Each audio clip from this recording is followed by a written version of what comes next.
Nani anamjua mtu aliyeuliwa na Mtume? Nimpe zawadi. Kwa vijana, sio wazee, vijana. Nani anamjua aliyeuawa na Mtume sallallahu alaihi wasallam? Nimpe zawadi, tampa 50,000. Leo iftari yake itakuwa nzuri kabisa.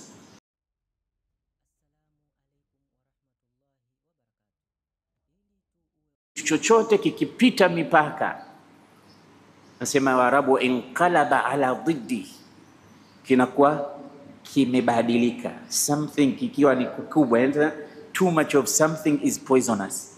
Yani kitu kikizidi mipaka inakuwa kinageuka, kinakuwa tena si kizuri. Hata chakula, kama wewe ukianza kula iftari yako mpaka ukavimbiwa, huwezi tena kuja kuswali tarawih, na hususan ikiwa wewe ndio imamu, siku hiyo kutakuwa hakuna tarawih, na kwa sumu kile chakula na kitu chochote, maskhara yakiwa mengi, maneno yakiwa mengi, kila kitu kikiwa kingi kupita kiasi, kinakuwa sicho tena. Kwa hiyo khairul umuri awsatuha, mambo mazuri ni yale ya kati na kati, kama tulivyokuwa sisi. Allah anausifu ummati Muhammad, anasema wakadhalika ja'alnakum ummatan wasata, sisi umma wasata, mambo yetu la tafrit wala ifrat, yani hakuna kupindukia mipaka, ghulu, wala hakuna kukidunisha kitu usikipe haki yake, uko kati na kati. Hiyo ndio maana yake. Dini yetu ni dini ya wasata, litakunu shuhadaa ala nnas wa yakuna ar-rasulu alaykum shahida. Kwa hiyo unatakiwa wewe uwe unapima mambo yako yote. Mtoto, ndiyo hadithi ya Bwana Mtume sallallahu alayhi wasallam inasema, muru auladakum bis-salah, waamrisheni watoto wenu kufanyaje? Kusali, wakiwa na umri wa miaka mingapi? 7 sinin, ukiwa na umri wa miaka 7. Wadribuhum ala tarkiha, ukiona wanaacha wanakuwa matariku sala, ikibidi. Hizi zimewekwa ni sababu, sio kwa kila watoto, ni wale watakaokuwa wanakiuka baadhi ya, na sio kuwapiga, ni kuwachapa. Na hizo kuwachapa pia isiwe ni kupiga kama unapiga hata mnyama. Huyo mnyama ambaye kwamba tunampunda wale, hatutakiwi pia kuwapiga, tunawapiga uso, tunawapiga, tunatoa alama kana kwamba ndo we umeletewa upige tu. La, anasema hata hawa wanalia pia, hata kama ingawa machozi huyaoni. Kwa hiyo Mtume sallallahu alaihi wasallam, namna alivyokuwa ni rahma, hakuwahi kuonekana anapiga, si mke, si mtoto, si watu, si katika sahaba zake. Unajua kwamba Mtume amepigana zaidi ya vita 20 lakini hakuua hata mtu mmoja. Katika historia Mtume kaua mtu mmoja tu, mtu mmoja tu ndo aliyeuawa kwa mkono wa Mtume sallallahu alaihi wasallam. Nani anamjua mtu aliyeuliwa na Mtume? Nimpe zawadi. Kwa vijana, sio wazee, vijana. Nani anamjua aliyeuawa na Mtume sallallahu alaihi wasallam? Nimpe zawadi, tampa 50,000. Leo iftari yake itakuwa nzuri kabisa. Katika hadithi Mtume anasema sharrun nas, usitizame kwenye Google, kwa sababu watu siku hizi wanaanza kila kitu wanaangalia kwenye. Tumia kichwa chako sasa, elimu uliyoisoma. Anasema sharrun nasi man qatala nabiyan au qatalahu nabiyun, sema mtu mbaya kweli kweli ni yule aliyemuua mtume au mtume kamuua huyo mtu. Mpaka ifike mtume akuue, we ni mtu hovyo kabisa, kwa sababu mitume sio kazi yako. Ili swali linaonekana ni zito kweli kweli, ni zito sana, kwa sababu hampendi sira ya Bwana Mtume Muhammad. Ubay ibn Khalaf ndo mtu wa pekee aliyeuawa na Bwana Mtume Muhammad sallallahu alayhi wasallam katika vita vya Uhud. Na ilikuwaje? yeye alikuwa na farasi wake anamlisha, anasema unaona, hii ni maandalizi ya kwenda kumuua Muhammad. Huyu jamaa huyu ana farasi wake, anamuandaa na silaha yake, anamuandaa, anasema karibuni tu mtasikia Muhammad kafa, la aqtulanna Muhammad, huyu nitamuua mimi. Na alipojitoa kama hivyo, Mtume sallallahu alaihi wasallam akasema mwacheni. Siku alivyokuwa sasa amedhamiria kwenda kumuua Muhammad katika vita vya Uhud, kaonekana huyo anasema Rasulullah, huyu ameshatiania muda mrefu, lengo lake ni kukuua. Mtume anasema mwacheni, nitamuua mimi.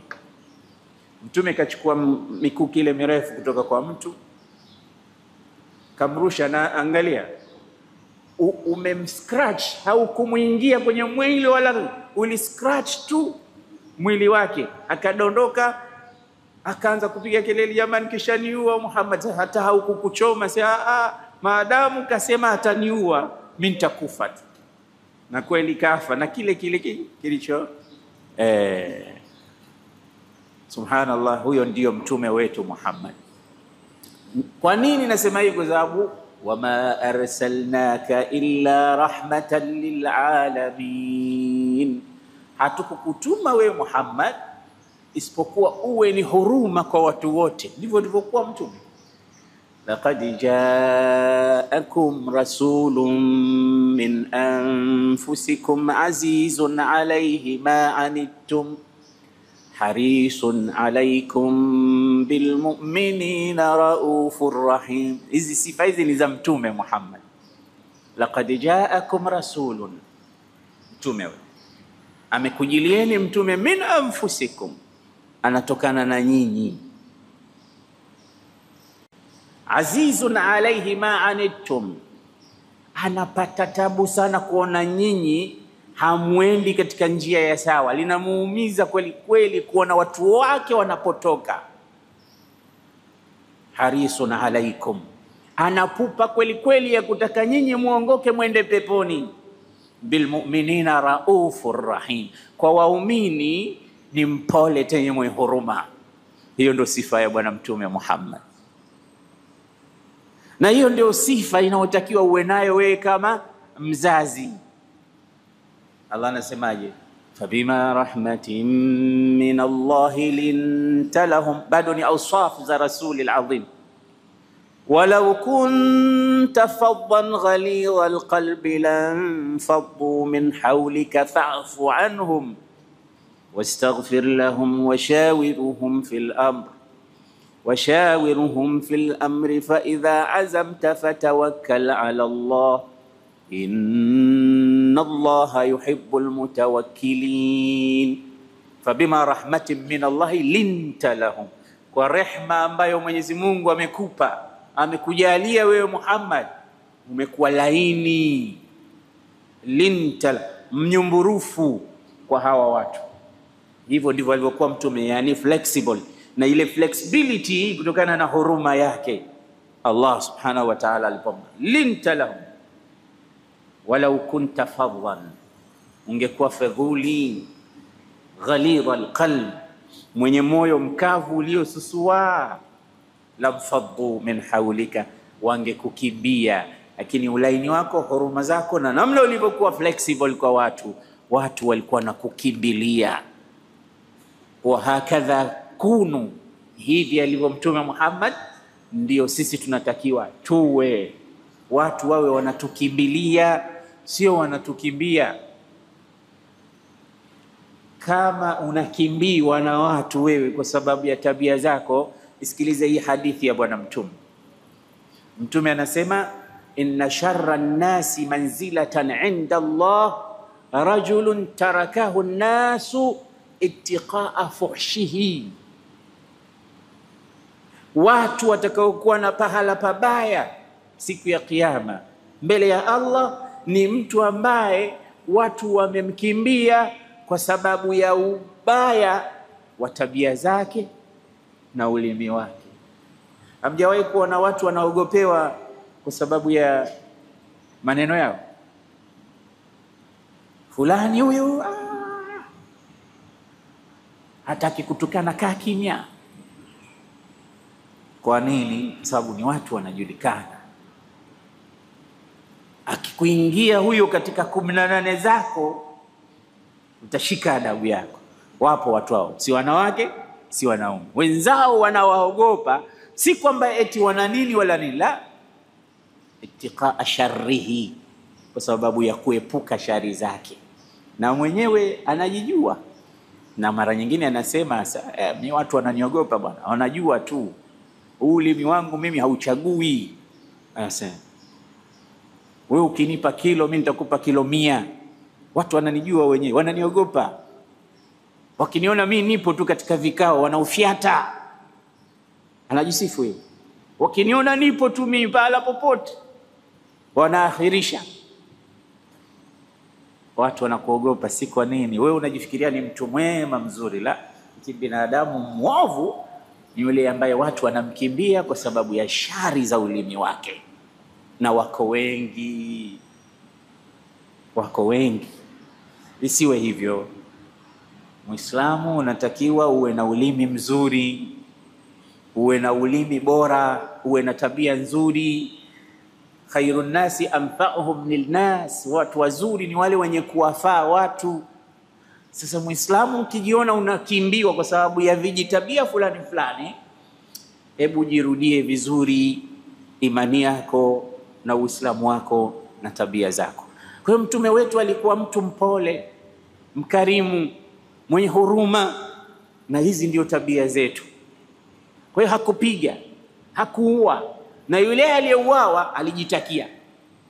Lakini yuko vitani, kila vita vya Badri, vita vya nini, na sio kwamba alikuwa hapigani mtume, lakini hajawahi kuua mtu. Ile huyu aliyejitakia mwenyewe akajitia yeye ndo atamuua mtume.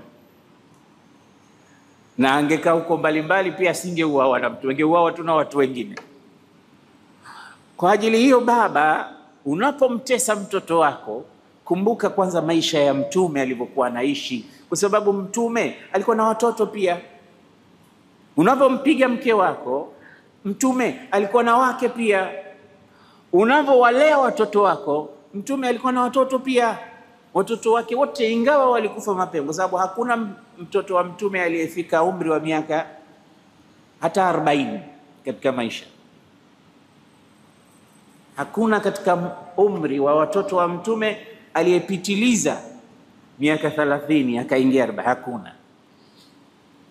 Wamekufa wengi katika umri mdogo, angalau 30 na au 29 wamevuka.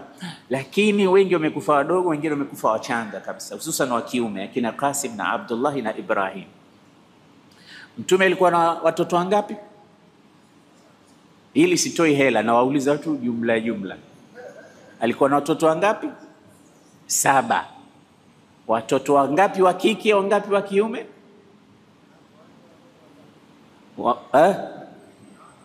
Wanawake 4 na watoto wa kiume 3. Abdullah, Qasim, Ibrahim, Ruqayya, Kulthum, Fatima, Zainab. Hawa ni watoto wake mtume sallallahu alayhi wasallam. Aliwalea malezi ambayo sisi tunatakiwa tuwalee watoto wetu. Hatujasikia amempiga mmoja wao, akamjeruhi, akamfanyia vitu vya ajabu. Sasa sisi leo tuna changamoto nyingi kweli kweli. Moja ni namna ya kuwalea watoto wetu. Solution ya suu muamalati al-abawain. Ukasema hili ni tabia ambayo inampelekea mtoto kuharibikiwa, ni jambo linalopelekea maadili mabaya. Lakini pia tukasema kubwa zaidi ya hiyo, inaweza likafikia mtoto akajiua. Inaweza likafikia mtoto akakimbia nyumba. Lakini pia moja nimesahau kulitaja, linaweza likatokea, inaweza ikapelekea mtoto kuwaua wazazi wake. We baba, ukishakuwa katili kama hivyo, umetengeza adui yako. Si mtoto huyo, umemtengeza adui ambaye akipata nafasi na huyo anaweza akakumaliza. Kwa sababu huyu anakuwa nunda. Hamjawahi kushuhudia, mimi wiki 3-4 hivi zilizopita niliwahi kuona clip moja mbaya ya mtoto wa Kichina, nafikiri yule huko Asia, anampiga mama yake. Unajua zile kick za Kichina, anaruka anampiga kick, flying kick, mama anadondoka, anaanguka. Tasawwar, mama anapigwa kick mpaka anaanguka chini. Si mama yangu, lakini mama yako ni mama yangu pia. Niliona kama ni mzazi wangu yule. Wanasema ya sababu, ingawa sisikii Kichina, lakini wano comment wanasema huyu mama kapigwa na mwanawe kwa sababu yule mtoto kanyimwa hela za kwenda kuspendi na rafiki zake, na huyu mama kamnyima pesa, basi anampiga mama kweli kweli, mama anapigwa. Uliwahi kuona vitu kama hivi vinatokea? Yote ni kutokamana na maadili na namna tunavyowalea watoto wetu. Sasa solution, Mtume sallallahu alayhi wasallam anasema katika hadithi, rahimallahu walidan aana waladahu ala birrihi, Mwenyezi Mungu anamrehemu mzazi, anampenda mzazi ambaye anamsaidia mwanawe juu ya suala la kumfanyia wema baba yake. Hii ni falsafa ya hali ya juu sana. Aid alhaditha maratan ukhra, rahimallahu walidan aana waladahu ala birri. Mwenyezi Mungu anampenda mzazi, anamrehemu mzazi, anampa huruma zake mzazi ambaye anamsaidia mwanawe na kumpa njia za kumfanyia wema baba yake. Yani unapotengeza maadili ya mwanao, unaandaa mazingira ya wewe mwenyewe baba kufanyiwa ihsani na wema na huyo mtoto. Tunafahamiana? Yani anamsikitikia mtoto wake kwa njia moja au nyingine, kile anajitengezea mazingira ya kutengeza mtoto. Ndio maana Mtume anasema idha mata ibn adam anqata amaluhu illa min thalathin, sadaqatin jariyatin au ilmin yuntafa'u bihi au waladin salihin yad'u lahu. Katika kifo kuna katika kila kitu, lakini mambo matatu yanabaki. Moja, mtoto mzuri, mtoto mwema anayemuombea mzazi wake. Si hapo tayari ameshamtengeza mtoto namna ya kumfanyia ihsani? Kila akikaa sema rabbirhamhuma kama rabbayani saghira. Naamini kuna baadhi ya wazazi walishakufa miaka 10, hata siku moja mtoto hakumbuki kusema Allahumma ighfir lahu warhamhu wa askinhu fil janna. Lakini wapo utasikia kila wakati tunafanya hichi kwa sababu ya baba yetu marehemu, sababu ya mama yetu marehemu, tunaomba thawabu zake zimfikie, tunamuombea dua, tunafanya hiyo. Wanamkumbuka. Na ikija minasabati kama hii ya Ramadhani, mama, baba, Ramadhani ya 10 sasa hivi hatuko pamoja, wanakumbuka. Wewe unafikiria ingekuwa napigwa bakora huyu kila siku anamkumbuka huyu mzee? Sasa bora lilivyojiondokea ili jamaa, nilikuwa nashika adabu, nyumba hii bwana ni sawa sawa na jela, ina kumbukumbu mbaya kweli kweli. Lakini ukiingia kwenye nyumba unamwona mama kwenye kipembe hiki, unamwona kwenye mlango huu, unamwona kwenye chumba hiki, unasikia ile sauti yake. Nilikuwa na rafiki yangu mmoja Oman, alinialika. Sasa kuna nyumba yake mmoja kwa kikaa na marehemu mke wake. Sasa namwambia, kwa nini huji kukaa hii nyumba nzuri? Akasema, hii nyumba mimi siwezi kukaa. Nikija katika hii nyumba nasikia sauti zile, ana recall, anawagomba watoto, wanasema mtoto wake mke wake alifariki wakati wa corona zile. Basi hajaunga, hataki kukaa hata katika ile nyumba ambayo mke wake alikuwepo. Anasema naangalia naona image ya Zanda, ile image, picha ambayo unaitengeneza wewe, unaona yupo, unaona anacheka, unaona anapika, unaona anakuita, unaona anaita watoto, unasikia hii. Na wazazi ni vile vile. Ikiwa kulikuwa na nini? Na upendo. Lakini kutwa kulikuwa kuna masumbwi, boxing, wewe na mtoto, wewe na mke, wewe na mume, kuna kukumbukana hapo, kuna alhamdulillah. nimeshashukuru kwa kuondoka kwako, maana nilikuwa tabu napata. Isiwe hivyo, usiwe hivyo. Muislamu unatakiwa ukiondoka katika hii dunia watu wakulilie, sio watu wafurahi. Mwenyezi Mungu inshallah atupe ahsanul akhlaq wa yahdina ilaiha, innahu la yahdi li ahsanil akhlaqi illa hu, wa yasrif anna sayyi'aha, innahu la yasrifu sayyi'al akhlaqi siwa. Ya Rabbi, tupe tabia nzuri, maadili mazuri, maadili tabia za Bwana Mtume Muhammad. Kwa ajili hiyo solution, msaidie mtoto wako afikie pahala pa kuweza kufanyia wewe wema. Wema waliotangulia, mmoja anaeleza, anasema alikuwa na watoto wake mama. Sasa alikuwa akitaka kumtuma kitu labda sokoni, dukani, alikuwa hamtumi mtoto wake, anamtuma mtoto wa jirani, niletee kitu fulani, niletee kitu fulani. Sasa watu wakawa wanashangaa, wakamuuliza, nini hikma ya wewe una watoto hawa lakini humtumi mwanao? Wewe unatuma watoto wa watu tu, tunataka kujua maana yake nini. Akasema maana yake, mimi nawasaidia hawa watoto wakiwa na tabia yoyote mbaya, kwa sababu wapo watoto ambao wanatumwa na mama zao hawatumiki. Fulani, hebu nifanyie 1 2 3. Mama we, mimi nishachoka, unatuma. Wanakataa. Sasa hilo japo mtoto analiona ni dogo, lakini ni kubwa. Sasa yule mama anasema, nisije nikamtuma mtoto wangu akanikatalia, ghadhabu za Mwenyezi Mungu zikamshukia, kwa sababu yeye ataona tu nimeshamkatalia mama, lakini ghadhabu za Mungu zinamshukia, kwa sababu Mtume sema ridha Allah fi ridha alwalidain wa sakhtihima fi sakhti alwalidain wa sakhti Allah fi sakhti alwalidain. Yani radhi za Allah zipo katika radhi za wazazi wao, hususan mama, na hasira za Allah zipo pale anapokasirika. Sasa mimi nikimtuma asipowajibika, mimi nitakasirika, sitofurahi. Mimi naweza nisamee, lakini na kwa Allah nako je? Kwa hiyo namuepushia shari ile.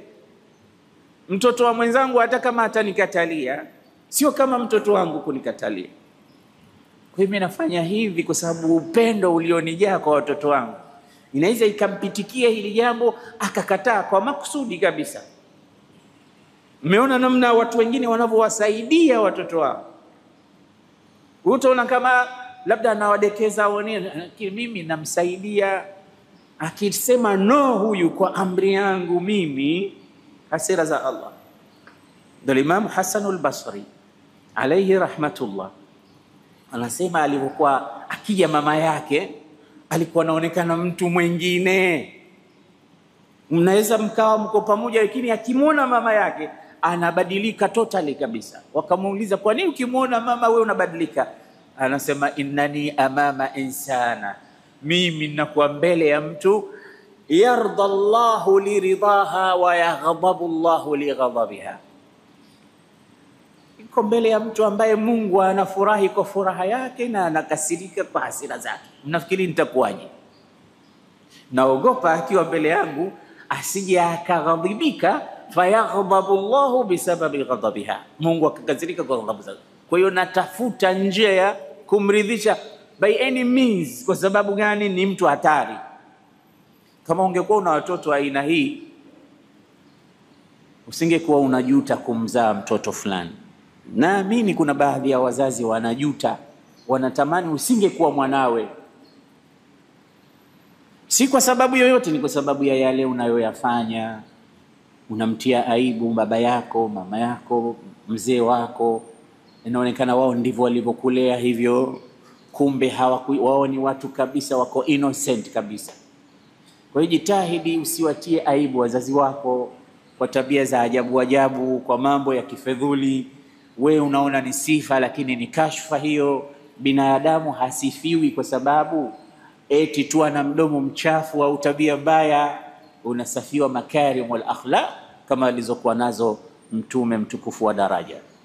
Kwa hiyo solution ya kwanza, ili watoto wako wapate kuwa na muamala mzuri, wasaidie kufanya wema. Katika Qur'ani Allah anasemaje? Inna Allaha ya'muru bil adli wal ihsan wa ita'i dhil qurba wa yanha 'anil fahsha'i wal munkari wal baghi ya'idhukum la'allakum tadhakkarun. Aya hii tunamsikia khatib kila siku ya Ijumaa. Inna Allaha ya'murukum bil adli wal ihsan. Unajua nini maana yake? Mbona kila siku anaisema? Anatuambia hakika Mwenyezi Mungu anakuamrisheni mufanye uadilifu na mufanye wema. Ihsan, ya'murukum bil adli wal ihsan. Wanaambiwa hao waliokuja katika mkutano mkubwa wa kila wiki wa sala ya Ijumaa, Allah anakuamrisheni kufanya uadilifu. Kwa hiyo aliyekuja pale kama ana wake wawili inamhusu, ana wake watatu, ana wake wanne, ana watoto, ana wafanya kazi, yaani wewe inakuhusu katika njia moja au nyingine. Nenda kafanya uadilifu baina ya hao walio chini yako. Si tumesema ar-rijalu qawwamuna 'ala an-nisa. Sasa pale unapokuwa na wake wawili na kesi za watu wenye wake wawili na watatu na kuendelea, kila siku zinatiririka kutokamana na ule uadilifu kukosekana. Ukishapata mke mpya, yule wa zamani anaonekana kwamba hana thamani yoyote, hana zamu tena, hanunuliwi zawadi, hanunuliwi chochote. Na hii ni ibilisi tu anakudanganya, kwa sababu juzi tulizungumza kwamba ile tulul mukth yubalidul ihsas, ile ihsasi zote zinaanza kupotea. Lakini kwa kweli bado unatakiwa uchunge uadilifu. Sasa kama una watoto, uache yale mambo ya unampa mtoto huyu hiki mwingine humpi, na watoto wanaona. Ukija umemnunulia huyu humnunulii, mara huyu umempa shamba huyu hujampa, huyu unampa nyumba huyu hujampa, huyu unamnunulia gari huyu hujampa, huyu. Hii zote itakukost. Unatakiwa uwe muadilifu. Nu'man ibn Bashir alipokuja kwa Mtume sallallahu alaihi wasallam akasema, kuna shamba nataka nimpe mtoto wangu, nataka wewe uwe shahidi ya Rasulullah.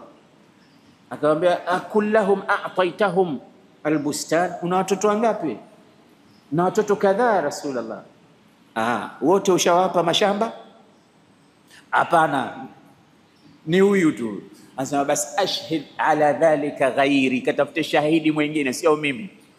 Ana la ushahid au la ashhad ala almadhalim, mimi siwezi kuwa shahidi katika mambo ya dhulma. Unawadhulumu wengine nao umewapa. Anamuongoza mtu hata katika kugawa. Sisi tuko vipi na watoto? Tuko vipi na watoto wetu? Mmoja katika wanawake wa Kibadawi aliulizwa swali, ayul auladi ahabbu ilaik, yani wewe unampenda nani katika watoto wako? Msikilize jibu lake, tujifunze namna ya kufanya uadilifu mpaka kwa watoto. Anasema, saghiruhum hatta yakbur, mimi katika watoto wangu wote nampenda yule mdogo wao mpaka wawe wakubwa wote wawe sawa. Kwa hiyo yule mdogo ambaye ndo anahitajia zaidi, mimi ndo nampenda zaidi. Sawa maridhuhum hatta yabra, na ikiwa wote wako sawa, nitakayempenda zaidi ni yule mwenye changamoto, kama ana maradhi, mgonjwa, mpaka apone. Wa ghaibuhum hatta yauda min ghurbatihi, na kama wote wako sawa, yule aliye mbali ndo nampenda zaidi mpaka atakapokuja akawa na wenzake. Angalia, huyu kajitahidi kwamba ili asije akachupa mipaka ya uadilifu. Mdogo, maana huyu mdogo ndo anahitaji katika wote wale. Wewe kweli una mmoja mtoto mdogo, wewe umekwenda kukazana na barobaro zima lina miaka 15. Mwanangu. Watu watakucheka. Huyu ndo anatakiwa adekezwe, apewe yale mapenzi, kwa sababu ndio kwanza huyu anapitia zile njia. Kwa hiyo saghiruhum Lakini mgonjwa, wewe mwanao anaumwa amelala kitandani, huyo nataka ile huruma zaidi, aone kwamba tiba wazazi wake wako pamoja naye. Lakini unamwacha pale anahangaika, anapiga ni analia, anaugua, wewe umeshughulika na wale wazima. Unaonesha upendo wako kwao. Hapana. Yule ambaye hayupo, yuko mbali, yuko masomoni, yuko nini, kila wakati unamuulizia, kwa sababu yule yuko mbali na wewe, au unawaona huyu kajitahidi katika nini, kuweka uadilifu sawa. Basi na watoto vile vile wanataka. Allah anasema inna Allah ya'muru bil adli wal ihsan, anaamrisha Allah uadilifu na ihsan.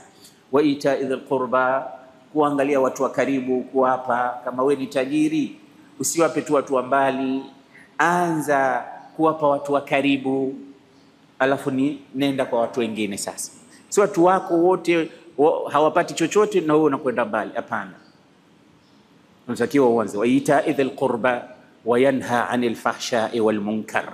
Anakataza Mwenyezi Mungu machafu na maovu, tabia mbaya, iwe na mambo machafu, iwe ni matendo machafu, iwe ni mambo mabaya, yote Allah anayakataa. Haya maneno tunaambiwa kila wiki, lakini sijui kama yanaangukia katika nyoyo zetu na kufanyiwa kazi. Lakini pia wazazi, ili wawaishi na watoto wao vizuri, Allah subhanahu wa ta'ala anawasikitikia na kuwarehemu wale wote wenye huruma kwa wengine. Mtume anasema irhamu man fil ardi yarhamkum man fis sama, wahurumieni walio ardhini, mutahurumiwa na walio mbinguni.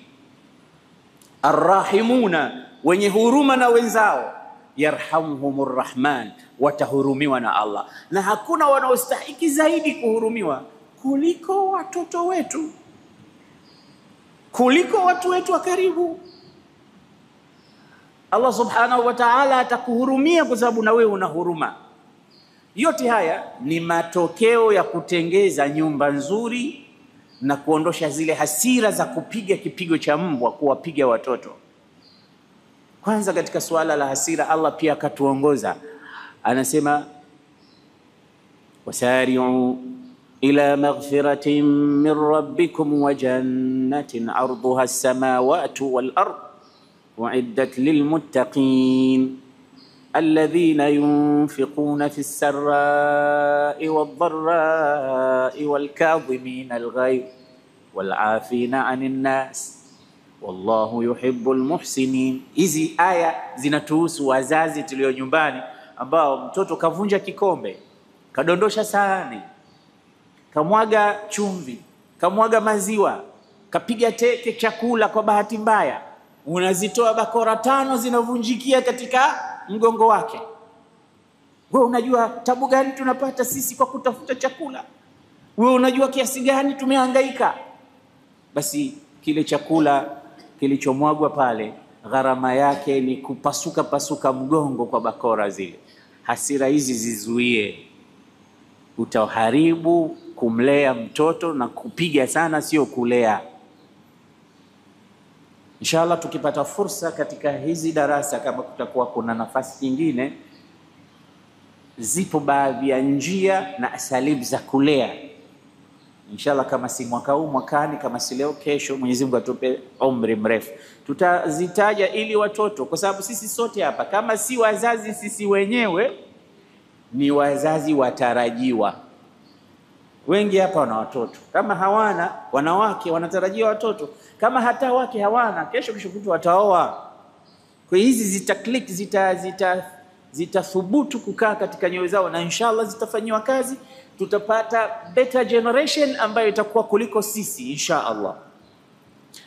Sasa hii ni baadhi ya ilaji ya kutengeneza nyumba isiwe ni suu muamala, iwe na husnul muamala, kuwe na maneno mazuri kwa watoto. Allah anasema waqulu linnasi husna, semeni kuwaambia watu maneno mazuri. Baada ya hapo inshallah leo tutataja sababu ya ngapi? Ya 7. Sababu ya 7. Sababu ya 7 inayopelekea maadili kumomonyoka, wanasema ni mushahadatu aflamil jarimati wal jins. Sasa tunakuja kwenye shetani au nani anaitwa ndovu. Khutba ya Ijumaa iliyopita ile tulizungumzia ndovu wa Ramadhani, tukataja television. Leo pia katika nukta za kuangalia wapi wanateleza na kuharibikiwa watoto, anasema ni mushahadatu aflamil jarima.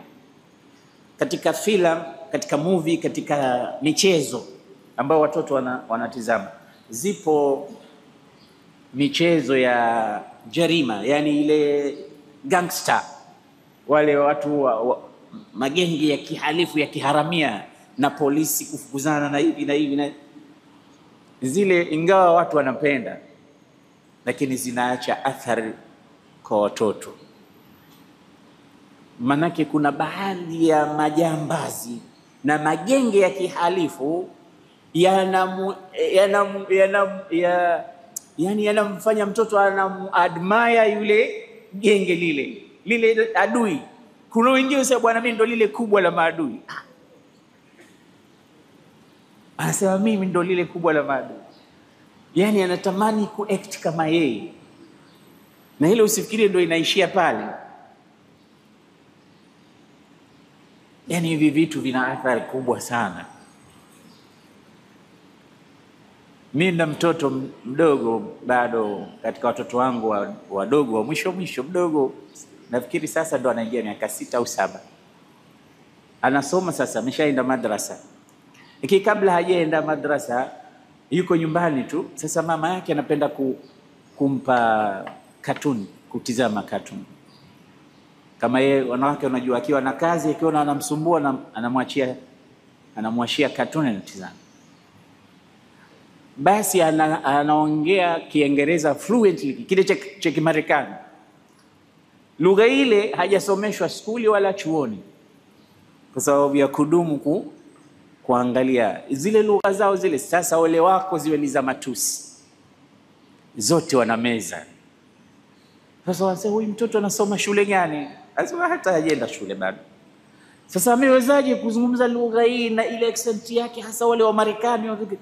Kwa sababu ya kuangalia cartoon kwenye TV au kwenye simu. Sasa iwe sio cartoon, sasa ni vitu vibaya, hapo umeshamkosa mapema kabisa mtu. Na ingawa na hizo cartoon pia zinapotosha baadhi yake, pia lazima uwe selective, unachagua. Zamani kuna cartoon inaitwa Tom and Jerry. Ni zamani sisi ndo wakati wetu tulivyokuwa watoto, na ni ya zamani kweli kweli.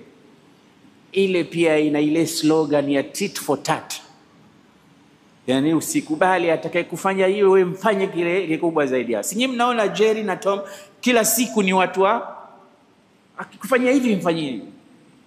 Kule kuna risala maalum wanatoa, sio masomo unayosomeshwa wewe katika akhlaq, kwamba kuwa na huruma, usiwe mtu wa visasi, usiwe mtu lakini pia kuna self defense inafika. Lakini ile katuni inakufundisha kwa hakuna wewe, akikupa hichi wewe mpe kilo 2, akikufanyia wewe na wewe usikubali. Pia ni sehemu ya malezi ambayo unayapata katika hii. Kwa hiyo nasema mushahadatu aflamil jarima, crime zile ambazo unaziona katika filamu na nini, zile zinaacha athari kubwa sana kwa watoto. Na hakuna nyumba miongoni mwa nyumba zetu ambako hakuna TV. Kulikuja kukawa kuna kila aina ya vitu, madishi hayo. Sasa hivi kuna makable, kuna channel mbalimbali, ulimwengu wote unaweza ukaona. Wewe unaangalia, tunachagua kipi unachokitazama. Sasa kuna vitu baba. Sasa hivi nazungumza problem alafu natoa na solution umo, tusije tukapitwa na wakati. Ramadhani inakwenda. Baba unatakiwa ufanye kitu kinaitwa muraqaba. Uwe unafuatilia na kucontrol watoto wako wanatotizama. Hakikisha unajua wanatizama nini, hususan wakiwa wadogo. Wanatizama nini? Mimi nilipokuja Zanzibar mwanzo miaka ya 90, mwanzo. Mimi nimekuja 98, 99 huko. Mkiwa kipita pale darajani, mkiona kuna TV kubwa pale PBZ, watu wanatazama TV. Alafu usiku ikiingia time fulani wanaandika, yani kama faslun baina ya watoto kumaliza mambo yao na watu wazima kuendelea. Sasa wale watoto wenyewe wanajitambua, wakifika pale hakuna tena mtoto kubaki kuangalia television. Yani mfano wa hivyo, yani kuwe kuna murakaba. Sijui kama ya mambo yapo yanaendelea kwenye television au ndo ishafunguliwa kila kitu, watu wote washakuwa watu wazima na vitu kama hivi. Sababu wewe mwenyewe pale nyumbani huwa una speed governor ya watoto. Hichi msitizame. Na kuna TV nyingine na channel nyingine watu wana uwezo wa kuzifunga vile vile. Sababu kuna mambo machafu kupita kiasi yapo katika mitandao, hususan katika wakati wetu ambao tunaishi. Kwa hiyo mzazi kumwachia mtoto akatizama aflamul jarima, alafu kuna aflamul jinsi, yani hii sasa yani ni yale machafu kabisa ambayo mnayajua yanatokea katika filamu. Watu wana act kabisa, wanafanya kabisa, yani wanafanya vitu vya ajabu ambavyo kuzungumza pia ni tabu. Kwa hivi vyote vinaathiri kwa kiwango kikubwa tabia za watoto. Na leo unaweza kuona watoto wadogo wamekamata simu wanatizama. Lakini ukienda ukiangalia wanatizama nini, hapo ndio utapigwa na butwa. Ni wadogo tu, lakini mambo wanayoyatizama ni makubwa. Ile usifikirie tu kwamba ndio wametizama basi, hapana. Watataka sasa kwenda kujaribu. Si yule mmemwona anasema mimi ndo kubwa la maadui. Na mara nyingine utaona wanakamata gun zile za na box na nini wametengeza wenyewe, unaona wanauana. Sasa hawa je, wakija wakipata ya ukweli hao si watajaribu pia? Sasa na vile vitu wanavyovishuhudia katika mambo machafu pia huwa wanajaribu. Sasa wanaweza wakaenda wakajaribu nyumbani kwa watoto wenzao, dada zao, watoto wao, watoto wadogo, ikawa ni karitha min alkawarith. Kwa hiyo lazima tuwe makini. Ndio maana siku hizi jana alikuwa ananiambia mmoja, sema Sheikh, haya mambo unayoyazungumza sasa sisi tukaishi ulimwengu gani? Manake yote ni ukweli kabisa usiopingika. Mitaa inaweza ikamdumaza mtu, ikamharibu mtu. Marafiki, kimpeleka mtu shule, ukimpeleka wapi, unampeleka university, yani kila pahali. Sasa nini ndio solution? Ni kumfanya huyu mtoto awe mudajjaj. Tumia lugha nzito ya Kiarabu. Mudajjaj yani full protected. Mudajjaj ni mtu ambaye amevaa zile duruu za kumkinga na vita. Mshairi sema wa mudajjajun kariha alkumatu nizalahu. Alkumatu yani jam'u kami, yani wale watu waliokuwa wahodari katika kuachia vyembe na mikuki na upanga. Ikiwa mtu ni mudajjaj, wale hawataki hata kumsogelea. Sasa watoto wetu tuwafanye mudajjaj, full protected, immune yani. Hakuna pahala ambapo anaweza akapitwa. Yeye mwenyewe anadhuru. Sasa huyu atampeleke university gani? Maadamu amekuwa full protected, huyu inshallah atafaulu. Wapo vijana aina hiyo, wamesoma katika hivyo vyuo, wamesoma pahala popote na pahala pabaya, mpaka wanakuja kushtuka, wewe ulifaulu vipi ukapita mitihani hii hapa? Wama tashauna illa an yasha Allahu rabbul alamin. Ukiwa na Allah subhanahu wa ta'ala, Allah sema waman yattaqillaha yaj'al lahu makhraja wa yarzuqhu min haythu la yahtasib. Kuwa pamoja na Allah. Sasa hii unampa mtoto mapema, akiwa amepata kuwa mudajjaj, akiwa hata na marafiki wabaya, zamwambia bwana jaribu na wewe. Asante endelea.